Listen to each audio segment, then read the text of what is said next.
क्रिये वीण नाना परी बोल जेते, परिचित्त दुश्चित्त ते लाजवीते, मना कल्पना धीट सैराट धावे, तया मानवा देव कैसे निपावे, विवेके क्रिया आपुली पालटावी, अति आदरे शुद्ध क्रिया धरावी, जनी बोलण्या सारखे चाल बापा, मना कल्पना सोडी संसार तापा, मना कल्पना सोडी संसार तापा।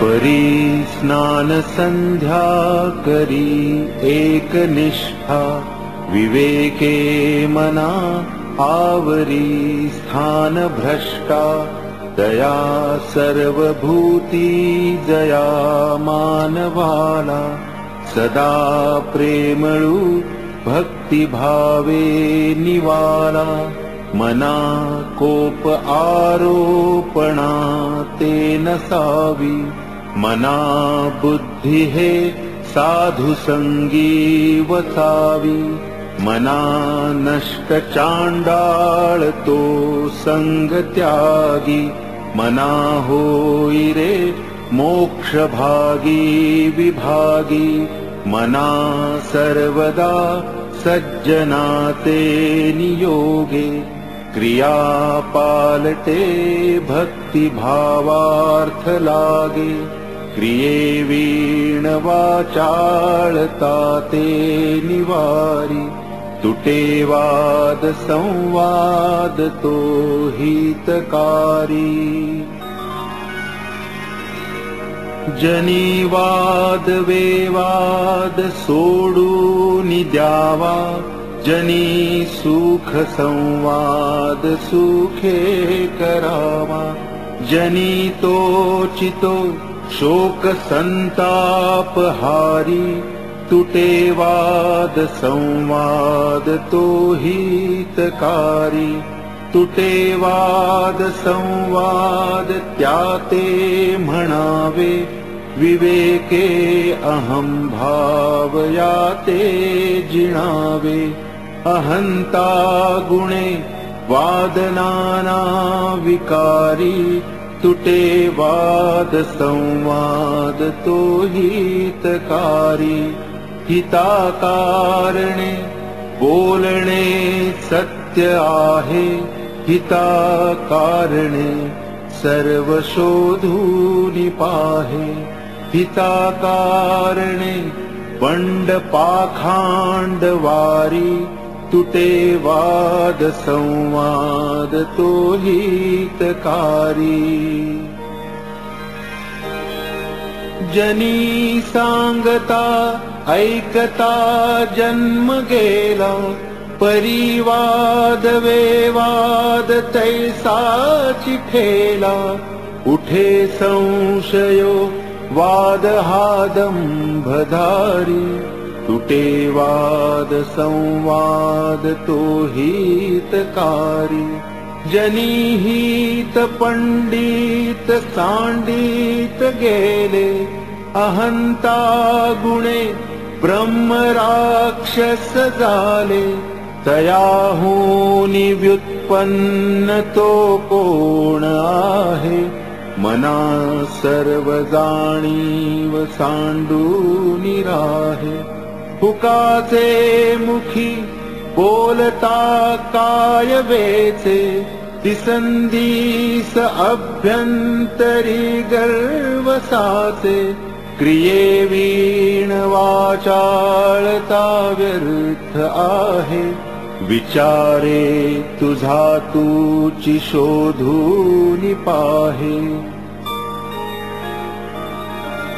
तुटे वाद संवाद तेथे करावा, विवेके अहं भाव हा पालटावा, जनी बोलण्या सारिखे आचरावे, क्रिया पालटे भक्तिपंथेची जावे। बहुश्रापिता कष्टला अंबऋषी, तयाते स्वये श्रीहरी जन्मसोषी। तिला क्षीरसिंधू तया उपमानी, नुपेक्षी कदा देवभक्ताभिमानी। दुरुले करू पापुडे दैन्यवाणे, कृपाभाकिता दीधली भेटी जेणे। चिरंजीव तारांगणी प्रेम खाणी, नुपेक्षी कदा देवभक्ताभिमानी। गजेंद्रू महासंकटी वाट पाहे, तया कारणे श्रीहरी धावताहे। उडी घातली जाहला जीवदानी, नुपेक्षी कदा देवभक्ताभिमानी। अजामेळ पापी तया अंत आला, कृपाळूपणे तो जनी मुक्त केला। अनाथासी आधार हा चक्रपाणी, नुपेक्षी कदा देवभक्ताभिमानी। विधी कारणे जाहला मत्स्यवेगी, धरी कूर्मरूपे धरा पृष्ठभागी। जनारक्षणा कारणे नीच योनी, नुपेक्षी कदा देवभक्ताभिमानी।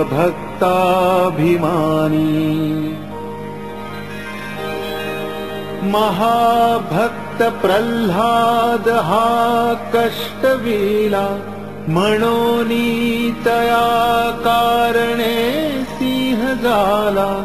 नये ज्वाळ विशाळ सन्निध कोणी, नुपेक्षी कदा देवभक्ताभिमानी। कृपाभाकिता जाहला वज्रपाणी, तया कारणे वामनू चक्रपाणी। द्विजाकारणे भार्गव चापपाणी, नुपेक्षी कदा देवभक्ताभिमानी। अहल्ये सती लागियारण्यपंथे, पुडावा पुढे देवबंदी तयाते। बळे सोडिता धाव घाली निशाणी, नुपेक्षी कदा रामदासाभिमानी।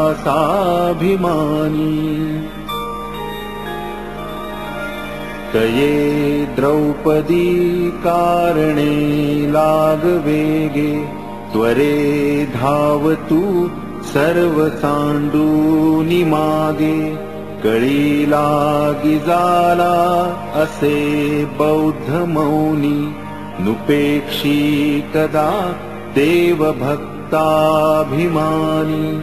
अनाथादिना कारणे जन्मताहे, कलंकी पुढे देव होणार आहे। जया वर्णिता सीणली वेदवाणी, नुपेक्षी कदा देवभक्ताभिमानी।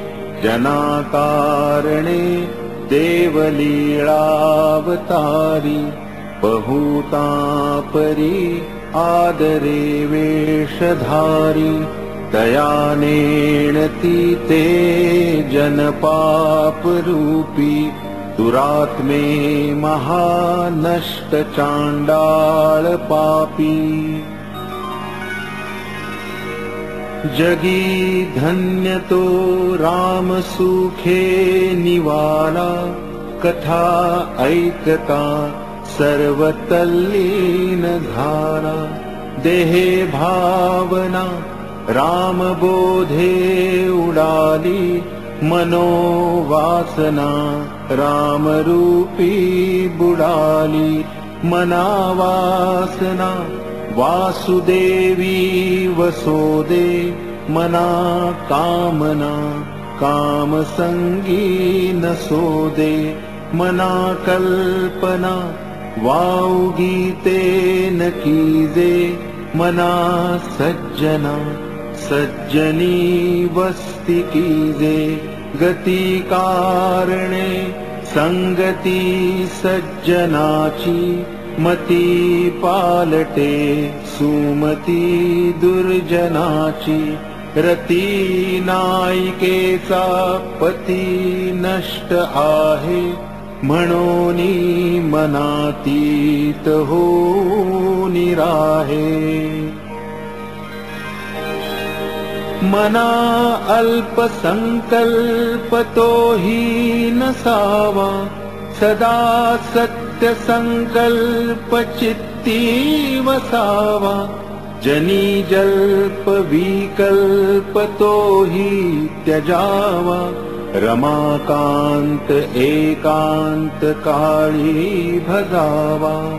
भजाया जनी पाहता राम एकू, करी बाण एकू मुखी शब्द एकू.